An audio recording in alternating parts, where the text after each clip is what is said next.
I'm Shivani Singh. In the world of diplomacy, there is the truth and then there is the Washington's truth. On Tuesday at the World Economic Forum in Davos, US Treasury Secretary Scott Bessent made a startling claim.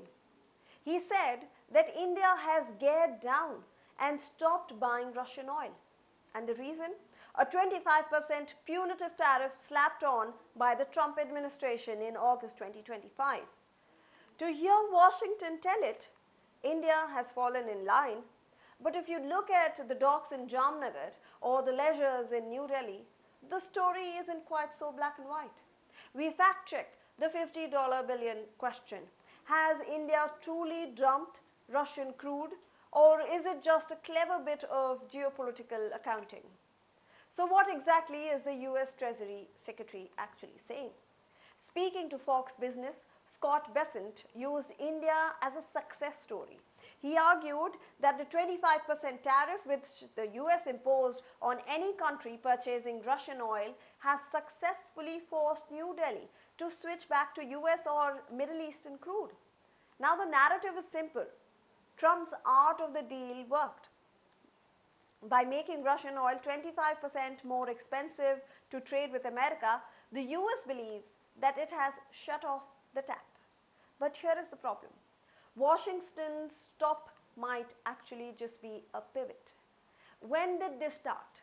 The 25% penalty tariff took effect on August 29, 2025.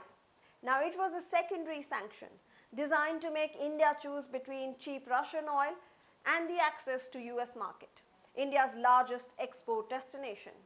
Initially, the data supported the US claim. By November 2025, imports did drop. But look at the data for January 2026. While private giants like Reliance Industries have indeed halted Russian imports to protect their global SEZ units from the US wrath, state-run refineries like Indian Oil and BPCL have actually increased their intake. In fact, in the first half of this month, Indian Oil's intake of Russian crude was its highest in nearly 2 years. And the reason? Deep discounts.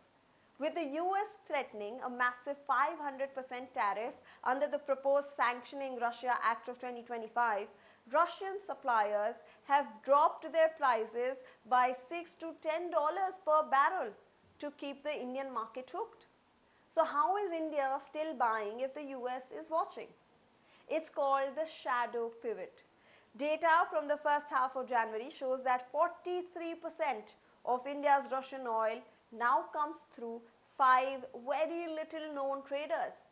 The firms with names like Redwood Global Supply and Essos Energy, these companies didn't exist in this space 2 years ago.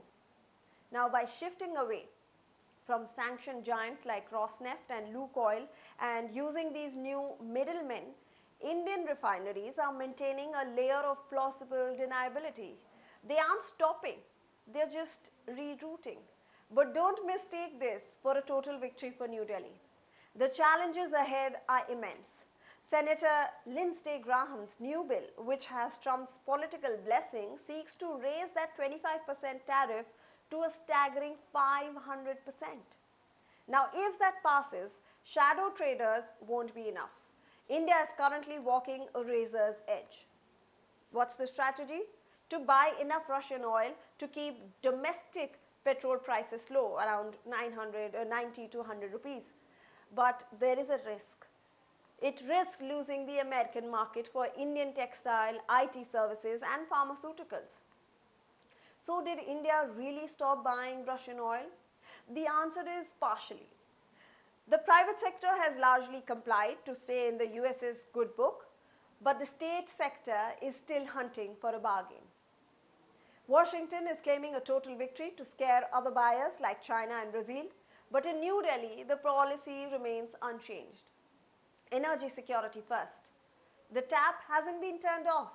The plumbing has just become a lot more complicated. Thanks for watching. For more such videos, subscribe to the Newsx YouTube channel, hit the bell icon.